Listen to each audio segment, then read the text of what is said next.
Donald Trump struck first. He imposed 25% tariffs on Indian goods and threatened even harsher measures over India's purchase of Russian oil and weapons.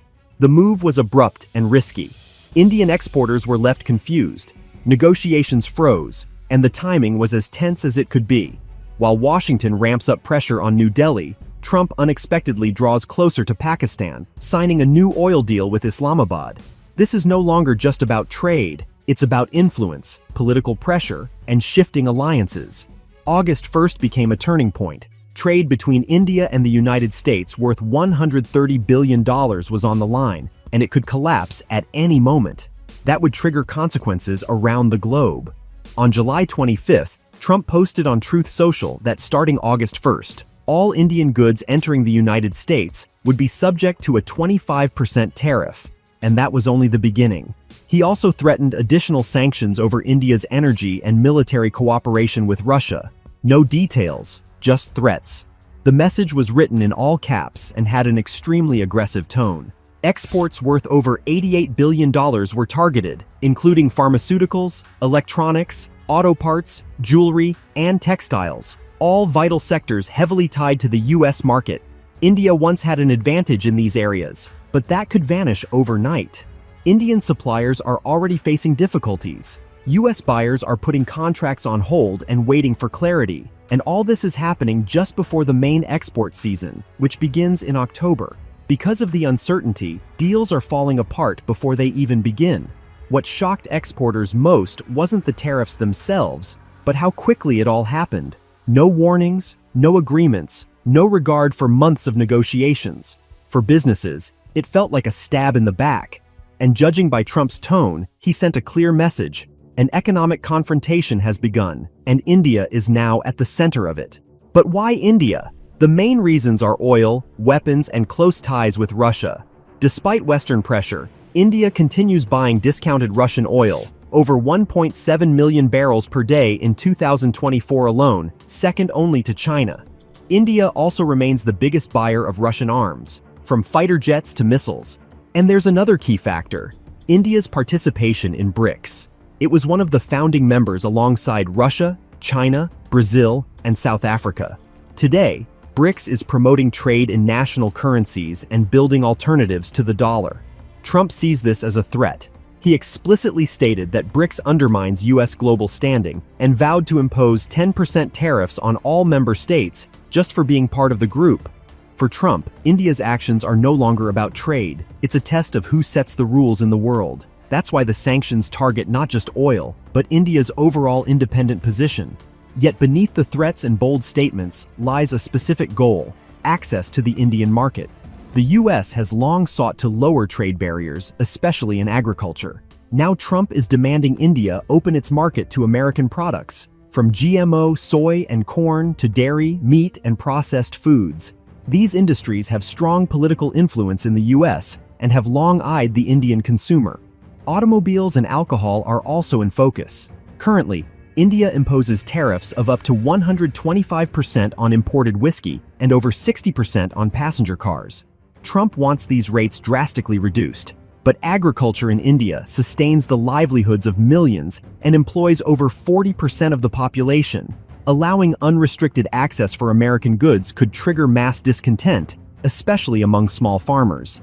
That's why India proposes phased access and quotas, similar to its deal with the United Kingdom. But Trump is not willing to wait. He's ramping up pressure and trying to force India into concessions.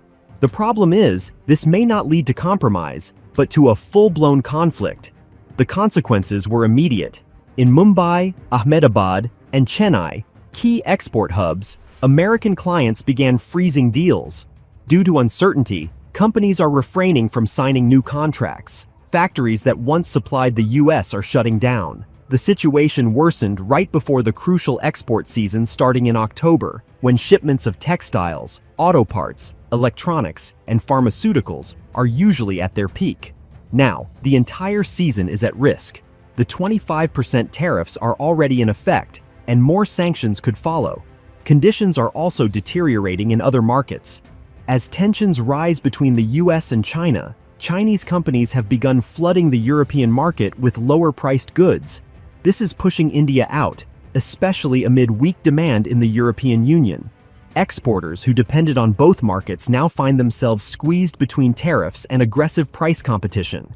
In June, Indian exports fell by 7% compared to the previous year. Authorities fear the situation will worsen. Small and medium enterprises are especially vulnerable. As costs are rising, payments are delayed, orders are being canceled, and layoffs have begun. The trade dispute is quickly turning into a serious crisis, threatening India's entire export sector, valued at $450 billion. India's response was restrained but firm. The Ministry of Commerce stated that it had taken note of the U.S. decision and was currently assessing its impact. Officials emphasized that India supports fair and balanced trade, but protecting national interests remains the top priority. Special attention is being given to small businesses, farmers, and the self-employed, those most affected by sudden market shifts. The government made it clear that no deal with the U.S. will move forward if it harms these sectors, particularly agriculture. For now, Delhi is not ready to make concessions on agricultural imports. Just hours after targeting India, Trump made a dramatic announcement, this time directed at Pakistan. On his social media platform, he revealed a joint project to develop oil fields in Pakistan in cooperation with an American company. Few details were given, but one statement stood out. Trump suggested that, in the future, Pakistan might sell oil to India. The response came quickly. Pakistan's Foreign Minister Ishaq Dar confirmed the deal and called it a breakthrough after months of negotiations. Just a week earlier, he had met with U.S. Secretary of State Marco Rubio. The name of the company and project timeline remain undisclosed, but the political message was clear. India was punished, while Pakistan was rewarded. For Delhi, it was a new challenge. Indian diplomats were already trying to de-escalate tensions. Now Washington was visibly strengthening India's rival. The contrast was striking, and India is not likely to forget it soon. Adding to the pressure, Senator Lindsey Graham issued another warning. In an interview with Fox News, he said, "If any country continues to buy Russian oil, the U.S. will impose 100% tariffs." He explicitly named India, China, and Brazil, accusing them of funding the Russian military. According to the International Energy Agency, these three countries account for more than 75% of Russia's oil exports. Graham called such purchases blood money and issued a stark warning: "We will destroy your economy if you don't stop." His message was aimed not only at foreign leaders, but also at the American public, a signal that patience is running out. As the West pushes to isolate Russia, the United States is now willing to impose sanctions even on major partners. India has already been hit with a 25% tariff, and the threat of new, even harsher duties is becoming more real. Yet despite all the tension, India and the United States remain deeply interconnected, and neither side can afford a complete rupture. For Washington, India is a critical link in the shifting global supply chains. As U.S. relations with China become more strained, American companies are actively seeking more reliable alternatives, and India is emerging as a top choice. Apple has already moved more than 12% of its iPhone production to India and plans to expand further. Other tech giants are following. Investments in semiconductors, electronics assembly, and clean energy are increasingly flowing into India. It is becoming an essential part of this new industrial map. That is why Trump's tariffs could backfire on the United States itself. Much of what is now produced in India is directly tied to American companies. Higher tariffs will not only hurt Indian exporters, but also American businesses. Electronics, smartphones, and consumer goods assembled in India will become more expensive for American buyers. This will eat into profits and raise prices for consumers. Companies that left China in search of stability now find themselves back in a risky environment. Moreover, India is one of America's most important strategic partners in Asia.